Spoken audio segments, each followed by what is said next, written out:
Good morning, everyone, and welcome to Unity of White Rock with our presentation on Not My Will, but Thy Will Be Done, based on the spiritual power of understanding. Spiritual understanding. You can compare your mind to be just like a garden. Your thoughts are the seeds.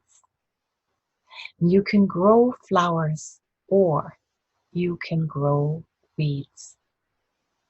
With our spiritual understanding, I'll start you off with a little bit of humor. A teacher was observing children in their drawings, walking around the room, and she saw one girl diligently working away at her piece of art. And she asked her, "What are you drawing?" And the little girl said, "I'm drawing a picture of God." And the teacher pointed out to her, "But child, nobody knows what God looks like." And with her not even lifting her eyes off her paper, she declared, "They will in a minute." So my question for you this morning is, what is your picture of God? When you close your eyes, what is the image that you see of God? Do you see, like I did when I was growing up as a child, a man with a white beard in heaven looking down on us? Or has it evolved? What do you see? What do you imagine the qualities to be of God? Voltaire said that in the beginning God created man in his own image. And man has been trying to repay the favor ever since. It is true that in our image, we try to explain God to be more like how we see ourselves, instead of us striving to be more like God.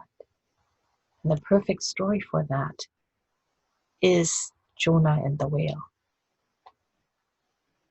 We understand that we are spiritual beings having a human experience. And spiritual understanding is one of the 12 spiritual powers that Charles Fillmore taught about. And the God-given powers, our faculties to aid us in the spiritual development, just like Jesus so magnificently demonstrated. You can combine all 12 powers to bring about your highest good. And those faculties that are already within us, latent, waiting to be awakened and fully developed. Among them, faith, strength, wisdom, love, power, imagination, understanding, will, order, zeal, elimination, and life. One for each of the 12 months, according to the outline and teaching of Charles Fillmore. The coming month of July is associated with understanding. The affirmation that helps us to claim understanding is, "My understanding of truth deepens and directs my life." Understanding is seen as the ability to know and perceive and comprehend and apprehend. The disciple that is associated with the power of understanding is Thomas. He represents the ability to see beyond appearances to reality. And there's always a color that corresponds with the 12 powers, and the one for understanding is the color gold, located in the front of the brain. Spiritual understanding is based on the reality of the divine spark within all people. Fillmore used the disciple of Jesus as an exemplar of the 12 powers, and the notion that each of us holds the divine within us, that we have a spiritual nature along with our humanity, is not new. But most of us don't have a method for developing our spiritual capacities. And so that's what we will be addressing today. The system provides a deep, direct connection with the divine that is realized as the power of resiliency, even radiance. And you can see it in paintings as the halo, the aura, the biofield as it's called in medical terms. With practice, when we're learning about the 12 powers and practicing them, these inherent spiritual capacities will mature, and the work forms a reliable foundation for developing our fullest potential while creating a life that is meaningful, fulfilling, and contributory.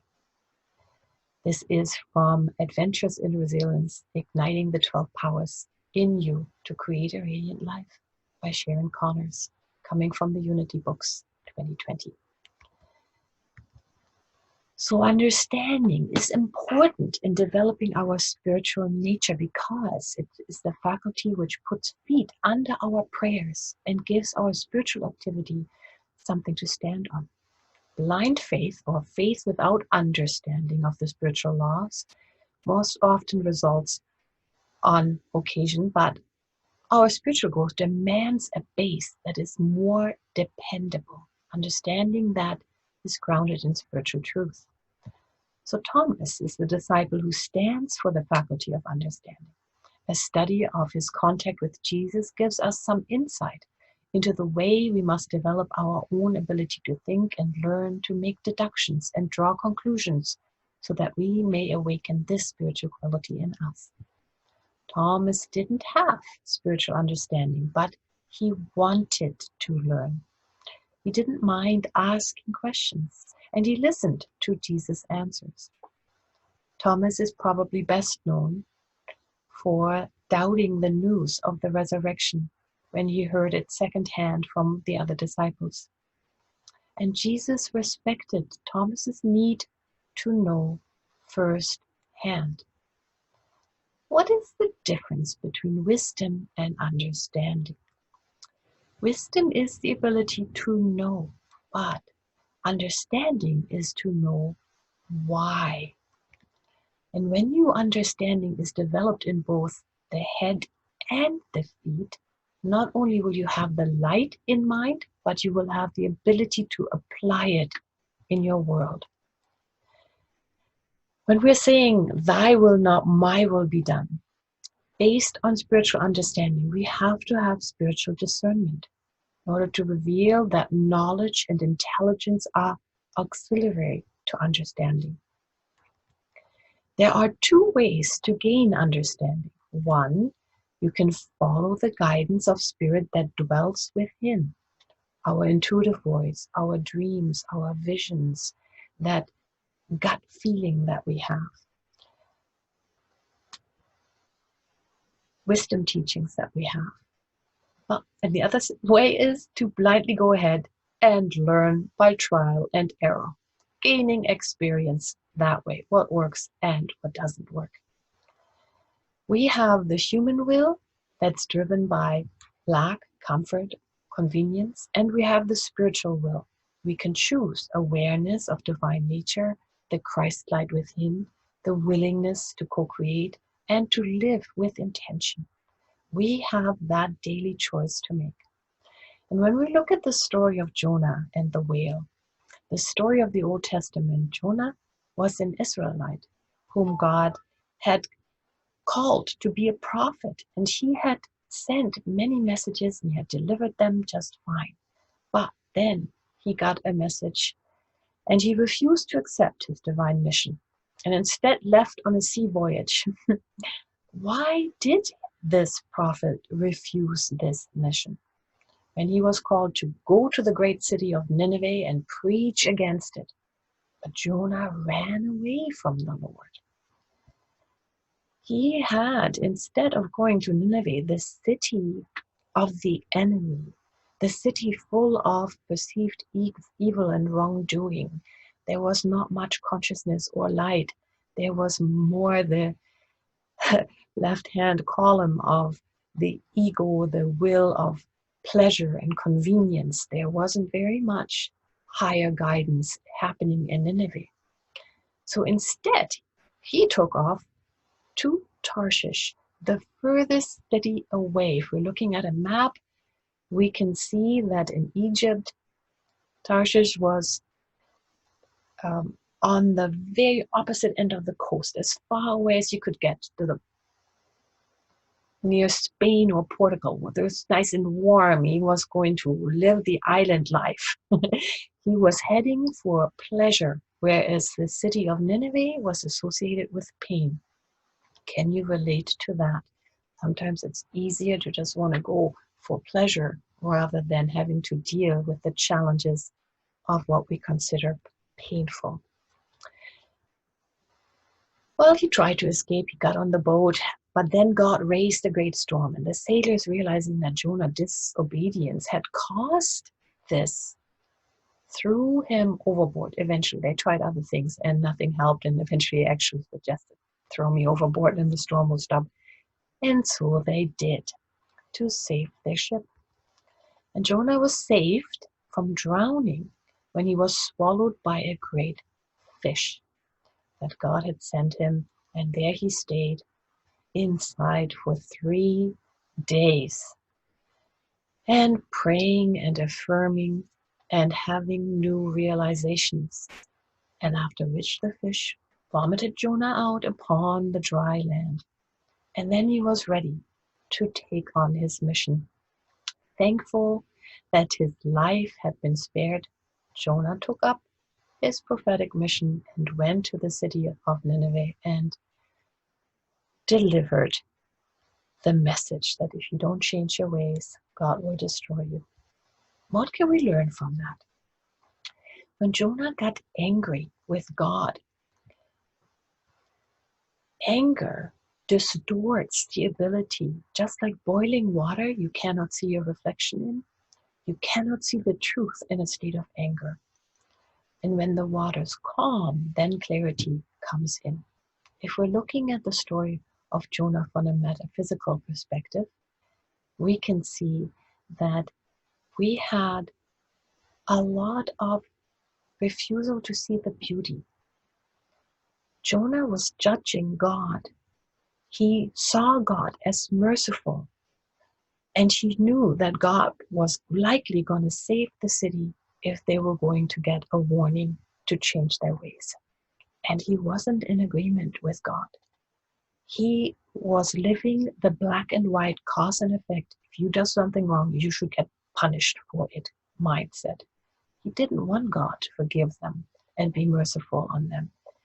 Do you have people like that in your life that you feel they've done you wrong and they should get punished? I think we all do. I know I have. And I remember the most vivid of that is in intimate relationships. I had a beautiful relationship with a man for several years, and then he decided that this wasn't going to work. And he found somebody else and started a relationship with her while we were still together, and it just got really messy and ended up with him moving out. And I remember the pain and the lamenting, just like Jonah when he was inside of the whale. There is the regret and the, oh, woe me. And yet, what are the choices? Metaphysically speaking, the sea, the great sea that Jonah was thrown into is the nothingness, is the subconscious, where we are going in and under. And the great fish, metaphysically, is new ideas, plentiful new ideas. And the 3 days, metaphysically speak, for the body, the soul, and the spirit. Because here we have new ideas that need to be digested mentally in our soul and then integrated in the body. It doesn't all happen at once. It takes time to change our mind, to find new ways of thinking about it. And when that new way is established, then the fish brought him to dry land. And dry land is now the metaphysical symbol for solid external ground to put it into action, the new ideas that Jonah came up with. Well, the new idea that I came up with in my breakup with the relationship was that instead of keeping a broken heart and resentment and punishment and thoughts of, oh, How can I get even with you and keeping the war zone alive? To find mercy and forgiveness and compassion and will the other good on their way in their life. And in doing so, when he came with demands and saying, well, we bought this purchase of air conditioners, I want the bigger one, that I was saying, take it, rather than fighting and being right and wrong, saying, go ahead, whatever makes you happy. If you want it, you can have it. And didn't feel a loss of power in it. It was coming from a will you good attitude. And with that, accepting the mission to see through the eyes of mercy, to see through the eyes of love, like God is looking at us, to give us opportunities to change our ways. Instead of burning the bridges in that relationship with my ex, we were able to remain friends and have a continued relationship in our separate lives. Him in Ontario, me here in BC, and good things can come of that. Understanding our daily choices with our human will. Are we focusing on lack? Are we focusing on how can I make myself comfortable? What is most convenient? Or are we willing to follow more of the spiritual will? Thy will be done. As in following the guidance of being aware that we have a divine nature, that we can rise above the physical, that there is a Christ light within us, and that we are willing to co-create with that divine aspect inside, to live a life intentionally to the highest and best capability that we have. How can you awaken your faculty of understanding more? In the book, The 12 Powers, on page 225, it talks about quickening the strength through the spiritual activity of the Christ. What does that look like? In the book, Heart-Centered Metaphysics, Paul Hasselbeck talks about 3 simple steps to build more spiritual understanding in yourself. He says, never say, I don't know, I don't understand. Like Jonah didn't understand God's plan for sending him to Nineveh at first. I didn't understand why my mother had to die when I was 12 years old, and I was very angry at God. Not understanding that it wasn't God taking her away from me. Understanding that with every loss on the physical, it's an opportunity for me to grow more spiritual.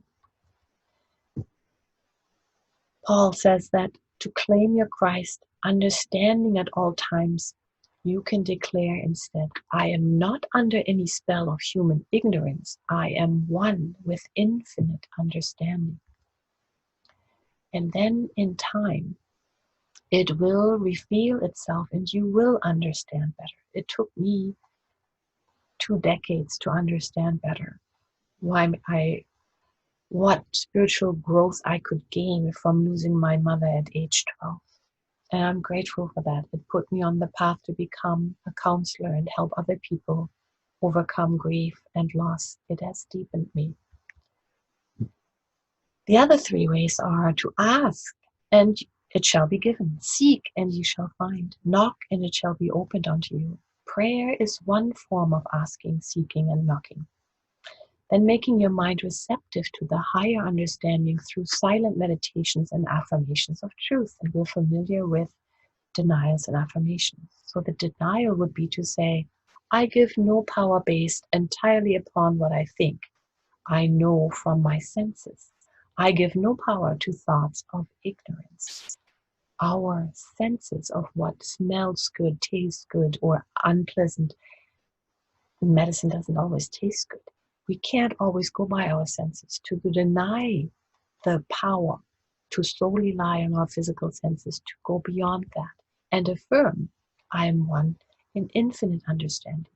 Jesus Christ is now here raising me to this consciousness of understanding, sustained understanding, and all my mental activities are spiritual. With that, you can follow the guidance of spirit that dwells within.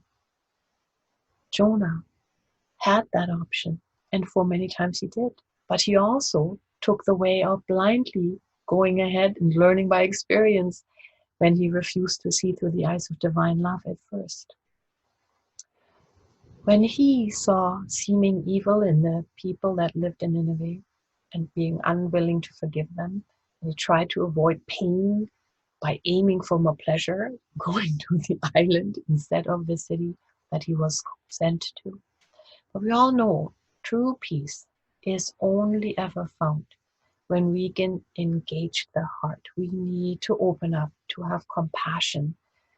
And there is no holier place than the one where an ancient hatred has become a present place of peace. Choosing compassion over the temptation to have judgment and punishment thoughts, that is ultimately the way to have peace and to grow spiritually. If we engage in a little meditation to integrate the 12 powers for the year so far, I invite you to place your attention on the crown of your head and affirm the following statement with me. The Christ light of God is accelerated in me. Then move your intention to your forehead to acknowledge that you are aware or conscious of the spiritual awakening by affirming, I am aware that the Christ light of God is accelerated in me. And now into the solar plexus region, the emotional center, feel the emotion of gratitude in response to the Christ quickening. Affirm, I am grateful that the Christ light of God is accelerated in me. And now gently and easily let the focus or spotlight of your attention travel to each of the physical centers we have gone through up until now, through the year 2020. Faith, located the pineal gland at the head. Strength in the small of the back. Wisdom in the solar plexus. Love behind your heart. Power, the base of the throat. And imagination between the eyes. Now let your attention rest at the forehead and spiritually accelerate the faculty of understanding by affirming. The light of understanding enables me to see clearly and to take right action. Let's conclude our meditation with the prayer for protection together. I invite you to feel like you are standing in a shower of light as you speak these words. The light of God surrounds me. The love of God enfolds me. The power of God protects me. The presence of God watches over me. Wherever I am, God is, and all is well. Understand one thing you can do that will make a difference in this world immediately. Choose to see through the eyes of love. See everyone you meet as beautiful. And so it is.